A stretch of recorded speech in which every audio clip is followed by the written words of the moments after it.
बहुत शुक्रिया तमाम साथियों का जो इस भारत बंद के कार्यक्रम में शामिल हुए हैं। मैं उनको हार्दिक इस्तकबाल करता हूँ, उनको जय भीम और लाल सलाम पेश करना चाहता हूँ।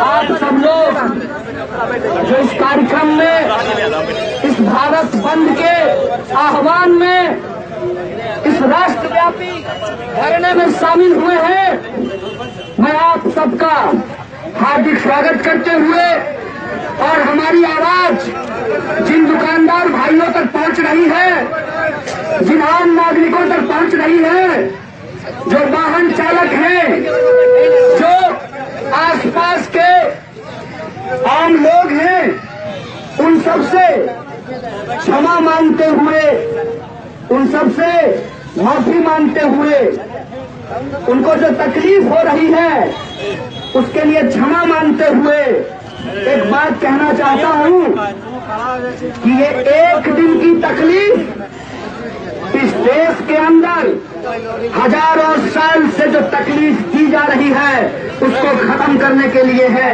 यह बात मैं आपसे कहने आया हूं। दोस्तों, मैं आप तमाम लोगों से अपील करना चाहता हूं कि ये जो वाहन के चालक हैं, जो वाहन है, उसको हम लोग शांतिपूर्वक जो रोके हैं, किसी भी प्रकार का नुकसान उनको नहीं होना चाहिए। यह प्रदर्शन या धरना पूर्ण रूप से शांतिपूर्ण है और इसको पूर्ण रूप से ही शांतिपूर्ण रखना भी है। और जो लोगों को इलाज कराने के लिए जाना है, जैसे एम्बुलेंस की गाड़ी हो, जैसे सबका वाहन हो, उस वाहन को हम लोगों को नहीं रोकना है, उनको रास्ता दे करके उनको आगे पहुंचाना है। और बाजार की गतिविधि जो प्रभावित हुई है, एक बार पुनः दुकानदार भाइयों से माफी मांगते हुए मैं उनको कहना चाहता हूं कि दरअसल यह जो जुमलेबाजों की सरकार है, फर्जीवाड़े की जो सरकार है, सूट बूट और लूट खसोट की जो सरकार है, इस सरकार ने इस देश के दलितों के साथ, आदिवासियों के साथ, अल्पसंख्यकों के साथ, महिलाओं, किसानों, मजदूरों और नौजवानों के साथ धोखा करने का काम किया है। धोखा कैसे किया है, इस बात को आप समझिए। धोखा इस रूप में किया है, हिंदुस्तान का कोई ऐसा नागरिक नहीं होगा जो आपको कहेगा कि भारत में जात पात नहीं है। भारत में सबसे ज्यादा जात पात है। छुआछूत गैर कानूनी हो जाने के बावजूद आज भी छुआछूत है। और हम सब भारतीय हैं, हम सब लोग इस देश के निवासी हैं, लेकिन फिर भी वे जात की औरत से ब्याह काहे नहीं करता है, ये सवाल है। संविधान क्या कहता है? संविधान कहता है कि हम सब भारत के लोग हैं। संविधान तो ये नहीं कहता कि हम ब्राह्मण हैं, हम भूमिहार हैं, हम लाला हैं, हम दलित हैं, हम पिछड़ा हैं, हम अति पिछड़ा हैं, हिंदू हैं, मुसलमान हैं। ये तो संविधान नहीं कहता। लेकिन ये भेदभाव आज भी समाज में है। जब वोट बराबर हो सकता है, भूमिहार का एक वोट और दलित का एक वोट, पासवान जी का एक वोट बराबर होता है कि नहीं बराबर होता है? ऐसा तो नहीं होता है कि उसका वोट का 2 वैल्यू, हमारा वोट का 1 वैल्यू, ऐसा तो नहीं होता है। जब वोट बराबर है, जब बाबा साहब भीमराव अम्बेडकर ने संविधान बना करके हमारा अधिकार बराबर कर दिया, तो आज हम लोगों को बराबर शिक्षा क्यों नहीं दी जा रही है? हम लोगों को नौकरी में बराबरी का हक क्यों नहीं दिया जा रहा है? समाज में चलने फिरने का और सम्मान से अपनी जिंदगी जीने का हक क्यों नहीं दिया जा रहा है? ये सवाल हमारा सबसे प्रमुख सवाल है। और उस सवाल को हम आगे लड़ते, उससे पहले ही जो हमको अधिकार मिला हुआ था उसको छीनने की कोशिश की जा रही है। मतलब ये समझ लीजिए कि माँ बाप ने बहुत मेहनत से गाय पाल के, खेती करके, रिक्शा चला के, दुकानदारी करके, खेत में काम करके, फैक्ट्री में काम करके, मजदूरी करके बाल बच्चा को पढ़ाया। अब बाल बच्चा जो पढ़ लिया है वो नौकरी मांगे, तो नौकरी देने से पहले सरकार ये कर रही है कि माँ बाप को जो अधिकार मिला था वो अधिकार भी हमसे वापस छीन रही है। मतलब बेटा को देने की बजाय माँ बाप को जो अधिकार मिला था वो भी आपसे छीना जा रहा है। SC ST के ऊपर जो अत्याचार होता है उसको रोकने के लिए जो कानून बना, वो कानून कितने साल पहले बन चुका था। जो नौजवान यहाँ बैठे हुए थे, हमारे आपके समय में नहीं बना है, ये हमारे दादाजी के समय में बन गया है, बाबूजी के समय में बन गया है। और उस कानून का नतीजा ये हुआ कि कोई थप्पड़ मारने से घबराता था।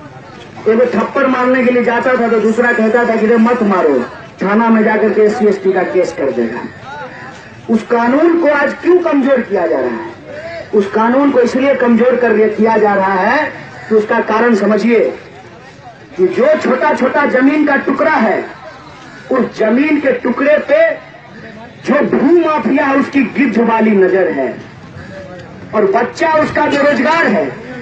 किसी तरह से ITI पास कराया, पॉलिटेक्निक करवाया, इंजीनियरिंग कराया, BSc कराया, MSc कराया, बच्चा को नौकरी नहीं मिल रहा है। हम आरक्षण की बात पे बात बोलेंगे, नौकरी नहीं मिल रहा है। छोटा छोटा जमीन का टुकड़ा है, जितना भू माफिया चाह रहा है तो जमीन पे मार के धकिया करके उसके ऊपर कब्जा कर ले, और मार करके धकिया करके उसके ऊपर कब्जा कर ले, तो उसके लिए जो कानूनी सुरक्षा उसके पास है। ये जो सरकार बैठी हुई है, मोदी जी आकर के कहे थे हम पिछड़ा हैं, अब पिछड़ा है तो पिछड़ा के लिए काम काहे नहीं कर रहे हैं? काहे पिछड़ा और दलित का अधिकार छीन रहे हैं? ये सवाल उनसे पूछना चाहिए। ये जो कानूनी सुरक्षा थी, उस कानूनी सुरक्षा को ये छीन रहे हैं।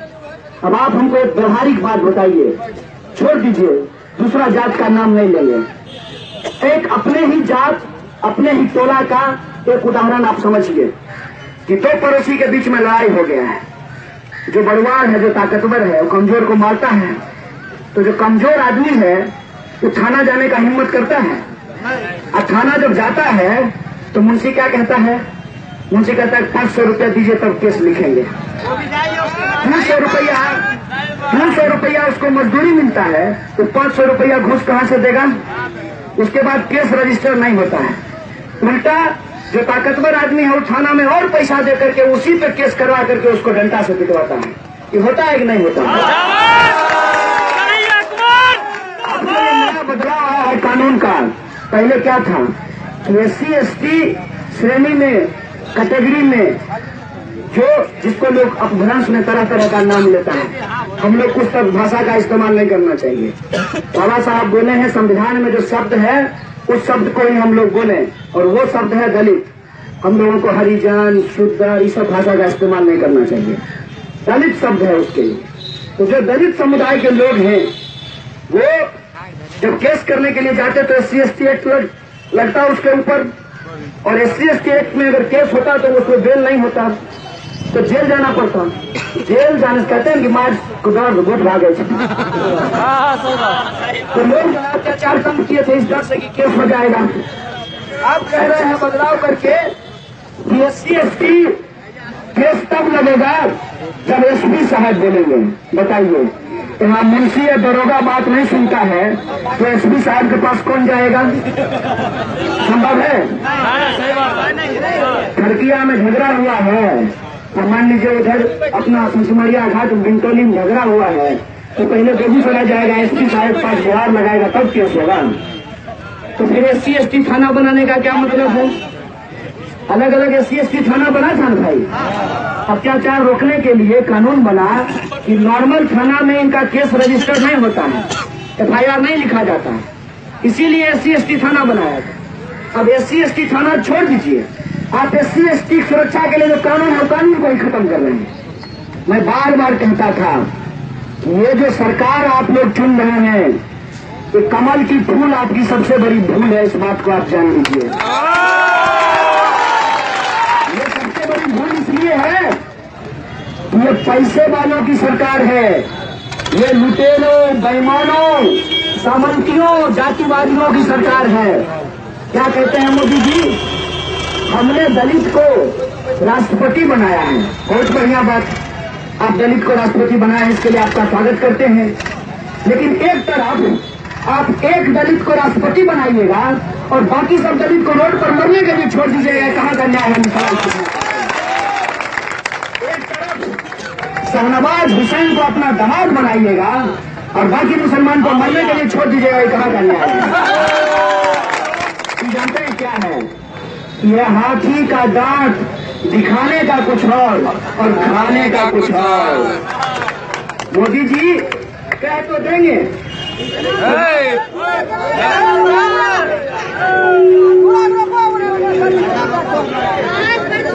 कोनो बात नहीं, हमें भूले गर्दा दिए मिट्टी से कोई दिक्कत नहीं, मिट्टी में जन्म ले लिया, मिट्टी में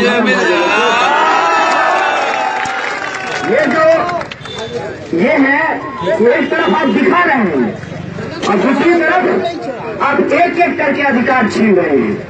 एक SC/ST कानून में बदलाव किया है। दूसरा आपको बताते हैं, रिजर्वेशन किसको दिया गया? रिजर्वेशन दिया गया जो समाज के कमजोर लोग हैं उनको रिजर्वेशन दिया गया।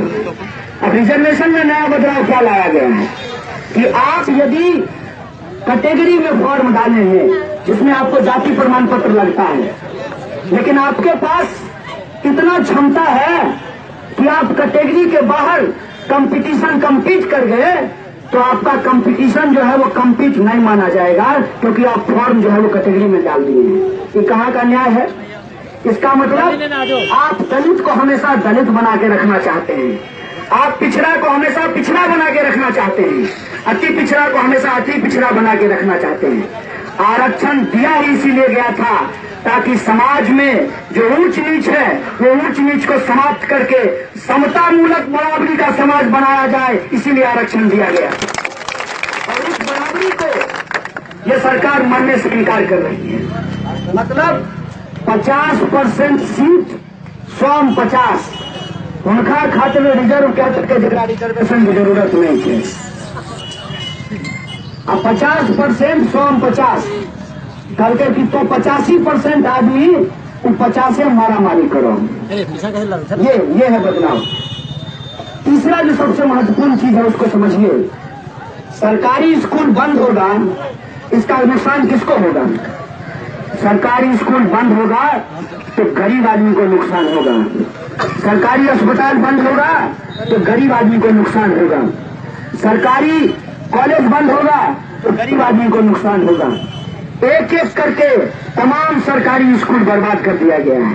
बगल में महात्मा गांधी है, उसकी हालत देख लीजिए।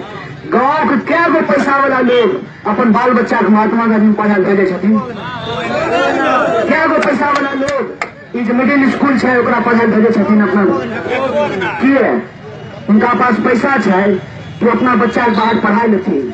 और उस खेत में कमौनी करे छे ओकर बच्चा की करते हैं, जे दुकानदारी कर रहे हैं ओकर बच्चा कहाँ पढ़ाल जेते, जे गैरेज में काम करे छे वो कहाँ जेते, जे रोड पर काम कर रहे हैं ठेका मजदूरी कर रहे हैं कहाँ जेते। ये जो स्थिति है, ये जो सरकारी एक एक संस्थान के बर्बाद कल गए, एकरा बर्बाद करे खातिर न सबसे पहले प्रधानमंत्री जी जब अखिन सबसे पहला काम कलखिन योजना आयोग को खत्म कर देलखिन। योजना आयोग के नाम पर की लेके लेलखिन नीति आयोग, और योजना आयोग खत्म करे का असर की बोले SC/ST स्टूडेंट का जो छात्रवृत्ति मिले रहे, याद होकर पुरनका लोग जो छात्रवृत्ति बंद हो गए, और वही छात्रवृत्ति जो बंद हुई उस बंद होने के खिलाफ हम लोग आंदोलन कर रहे थे। और उसी आंदोलन के दौरान आप लोग नाम सुने होंगे और नहीं सुने हैं तो सुन लीजिए, रोहित वेमुला नाम का एक दलित विद्यार्थी जो आंदोलन कर रहा था उसको देशद्रोही करके उसको कॉलेज से निकाल दिया। भाई साहब, किसी को देशद्रोही इसीलिए कहा जाता है जब वो गरीब और मजदूर के हक की बात करता है। निकाल दिया गया। निकालने के बाद वो इतना प्रताड़ित हुआ कि उसने आत्महत्या कर ली। और मैं कहता हूं कि आत्महत्या नहीं, ये हत्या है, एक दलित विद्यार्थी की हत्या की गई। और उसके खिलाफ हम लोग जब आंदोलन कर रहे थे तो मनोस्मृति ईरानी जी के नाम सुने होंगे आप लोग। मैडम जी सीरियल में आती थी, आजकल मंत्री बनी हुई है, बहुत करीबी हैं बीजेपी के बहुत बड़े बड़े नेता के। वो रोड पे आकर के हम लोगों से ऐसा ही समझौता किए थे। इसीलिए आप सब लोग आज रोड पे निकले हैं और इस रोड पे निकलने की ताकत ये है कि आनंद फानंद में सरकार कहती है कि SC/ST एट्रोसिटी एक्ट को के ऊपर जो निर्णय आया है उसको लेकर के हम पुनर्विचार याचिका दायर करेंगे सुप्रीम कोर्ट में। सुतल रहो, सपना देखे रहो, सरकार चलवे छो कि की करे छो। हम बार बार कहे छियो कि चोरी एनाही नहीं भय रहा है, जेकरा चौकीदार बना के बैठेलो हन वह चोर है। जब आंदोलन हुआ है पूरे भारत में, ट्रेन बंद है, रोड बंद है, इतनी गाड़ियां रुकी हुई है, हम नहीं चाहते हैं कि हम किसी तरह का हंगामा करें। दुष्यंत एक बात कहते हैं कि सिर्फ हंगामा खड़ा करना मेरा मकसद नहीं, मेरी कोशिश है कि ये सूरत बदलनी चाहिए, पर्वत से पिघलनी चाहिए, इस हिमालय से कोई गंगा निकलनी चाहिए। मेरे सीने में नहीं तो तेरे सीने में सही, वो कहीं भी आग लेकिन आग जलनी चाहिए। और ये आग आंदोलन की आग है। ये आग समाज के अंदर जो गैर बराबरी है उस गैर बराबरी को जलाने के लिए। इसीलिए आज तमाम लोगों से यह आग्रह है कि ये आंदोलन के दबाव में, आंदोलन के चलते कोनो बात नहीं, हमारा आवाज आंदोलन के दबाव में या जो सरकार ने पुनर्विचार याचिका दायर करने की बात की है या एक छलावा हो सकता है। इसीलिए हम तमाम लोगों को सजग रहने की जरूरत है और हमारी जो 3 मुख्य मांग है उस मांग पे हमको अडिग रहना चाहिए। एक, कोटा के विद्यार्थी यदि जनरल में कम्पीट होते हैं तो उनको जनरल कैटेगरी का माना जाएगा, मांग नंबर 1। मांग नंबर